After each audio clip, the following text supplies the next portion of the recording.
Smile, boys. You're on candid camera. Man, you gotta not think about the things out of your control. Think about your plan.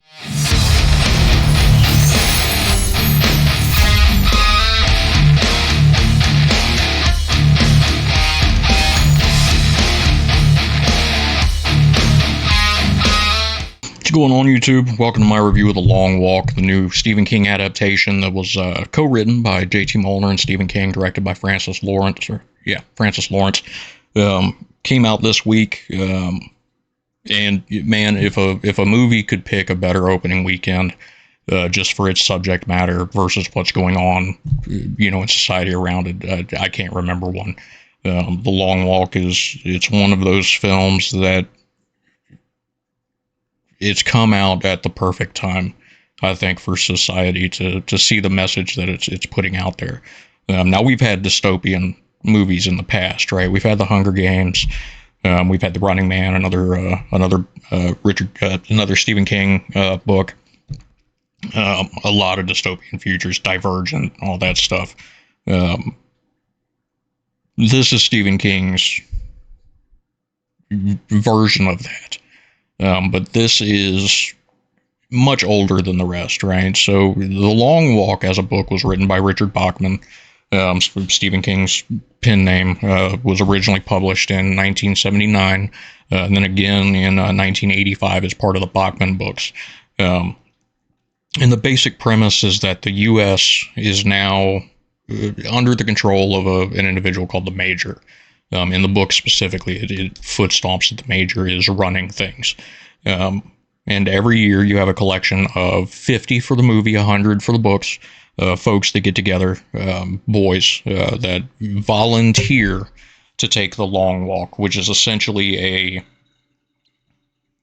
a long distance marathon walk until there's only one person standing.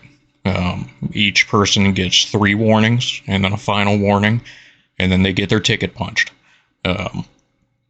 I'm not going to go too far into what that means. I think based on the dystopian nature of the film itself, I think most people can figure out what that means. But it is extremely well done. This is, and I'm going to give it some time before I really cement this. But the Long Walk is in very strong contention for my number one film of 2025 up to this point. Now, obviously, we still have a few months to go. There's still some big movies coming, so there's a good chance that it could be kicked down. But this is as good, if not better, than Sinners and 28 Years Later, and without a lot of the complaints that I had about 28 Years Later. So the tone for this movie it's dark, but it has a level of optimism to it that I don't feel that the novel had. And the Bachman books are known for that, right? They are known for being very dark and very nihilistic and pessimistic, right? They're all of the Bachman books end on kind of a sour note. The movie, thankfully, has an optimism to it that just doesn't exist in the book. So you walk out feeling a little different than you do, closing the novel. But let's talk about the movie itself, right? So form, imagery, longevity, and mood. As far as form goes, the story structure is fairly straightforward, right? You follow a main character named Ray Garrity, and a co-lead named Peter McVries, I think is how they pronounce it in the movie, who are part of this group that are going to walk from a starting point in, I believe, the Northeast.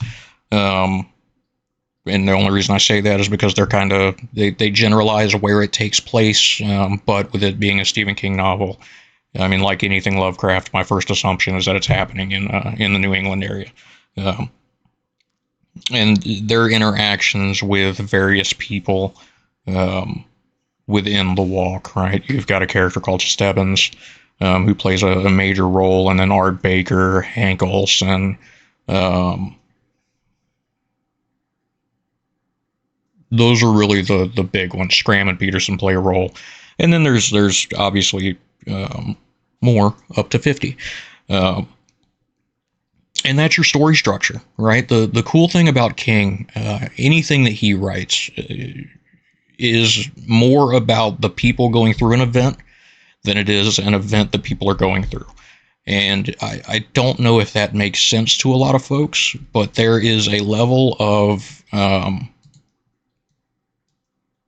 character relatability in his films, or well, mainly in his novels, that I don't think many other authors are able to get. And I don't mean that in a derogatory way. It's the nature of the beast. I believe that Stephen King writes character better than anybody else alive right now, especially pre-2000. I just don't think anybody else can touch him. And this is a damn good example of that. Now, as far as imagery goes, this, especially after the last week, I think is where people are going to potentially bounce off this film. This film is bleak, and it is bloody, and there is violence in a more disturbing sense societally than just a fight or some gory like Terrifier 2 thing, right? This is not slasher gore. This is gore that is there for a purpose, and it has a message, and each time it happens, it wants to hammer that message home. So the imagery here, especially after last, I cannot stress this enough. If anything over the last week has happened that has caused you emotional distress, wait before going to see this film. Right? I told people on Blue Sky and Twitter the similar things earlier this week, right? Do not go out of your way to find images that will do you harm mentally or emotionally. Now, that being said, this is a movie. Everybody knows it's a movie. So, go and see it as you will. It's rated appropriately. I think the breakout of why it's rated that way covers everything. But yeah, that's all I've got there. Now, so that was form, imagery. Let's talk longevity. This book, for me, has been a favorite of mine ever since I first read it in the early to mid 90s. I stole my dad's copy of the Bachman books. Well, I borrowed it. I took it out of his room and read it, and then gave it back. But The Long Walk has been a favorite of mine ever since I started reading King. And I started in the early 90s when I was in those, 10 to 13, 14 year range, which seems to be true for a lot of horror fans. We get into some shit that we shouldn't be into that young, technically.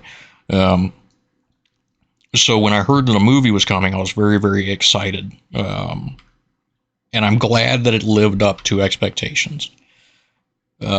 I think that this movie has the potential to be an absolute classic. I think this has the potential to rank up there with the Shawshank Redemption, and for me it does, with Shawshank Redemption, Stand By Me, The Green Mile, I think are the major ones that folks know as far as good adaptations of King's work. Obviously you've got The Shining, which is an amazing film, but it is a horrible adaptation. So I think this one's going to stick around for a while, and I'm glad it will. This has a message that I think we all need to see right now, regardless of where you are and who you're dealing with day to day. I think the message behind this one is one that we should all get behind, and that we can all understand. Now, mood, and I kind of touched on this earlier. It is bleak, it is dark, it is horrifying. It's not terrifying, it's not scary in the way that Traumatica is, for example, another horror film that released this week. But it is horrifying to watch what these boys go through, and what people put them through. And I think one of the things that I'm interested to see as conversation around this film develops is if people really paid attention to the faces of the folks that worked for the Major. There was, I don't know if it was intentional. I kind of think it was. But there is a sense of resignation from the folks in uniform dealing with this that is heartbreaking. But not quite to the same extent as the boys on the walk, right? You still understand that these people are a part of the system, and they chose to be a part of the system. But you kind of get the feeling that they are a part of it because they felt they had no other choice.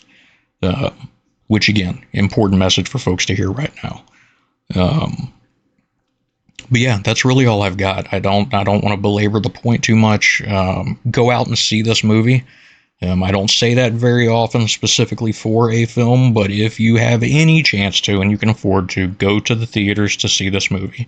It deserves to be seen with a crowd. It deserves to be seen on the big screen, and go in with an open mind, and I think maybe you'll come out with a different perspective on things. But this one is absolutely a winner for me. So as far as form goes, I'm gonna give this I'm gonna give it an 8. It didn't stretch for anything too hard, but what it did good. For imagery, I'm gonna give it a 9. The shots in this film are outstanding, and they just keep. It's shot very, very well. It's acted very, very well, and it's a beautiful movie for as heart-wrenching as it is. For longevity, I'm going to give this one an 8. I think it'll be around for a while. I think we'll be dealing with this for some time, and I can't wait for it to go to streaming because the audience that's going to catch it there is going to be massive. And for mood, I'm going to give this a 10. I don't think there's another movie out there this year that has done what this one has done. So that's 8 plus, sorry, I'm doing math. Plus 7 plus 9 plus 10 divided by 4. So I'm going to give this one an 8.5 out of 10. It's a damn good movie, and please get out and go see it. But yeah, I don't really have a whole lot else to say about this one. Keep an eye out for my Traumatica review. I saw that on Thursday, and I've been waiting to do a review on it for a couple days, so expect that here shortly, along with the first of CJ's retro reviews, where I'll be digging into the Nightmare on Elm Street franchise with a review of the original, the 1984 original, 86 original, whenever the hell it came out. I'll do my research before I do the review. But yeah, thanks for checking in with Nightmares and Nerdscapes. Remember to like, share, and subscribe down below. Join the conversation. What do you think of The Long Walk? Did it strike you in a way that you enjoyed? Do you think it's relevant to the times? Do you think it's a good adaptation of King's original novel? Let me know. Let's have a conversation about it. But until next time, go see a movie. Enjoy yourselves. Cheers.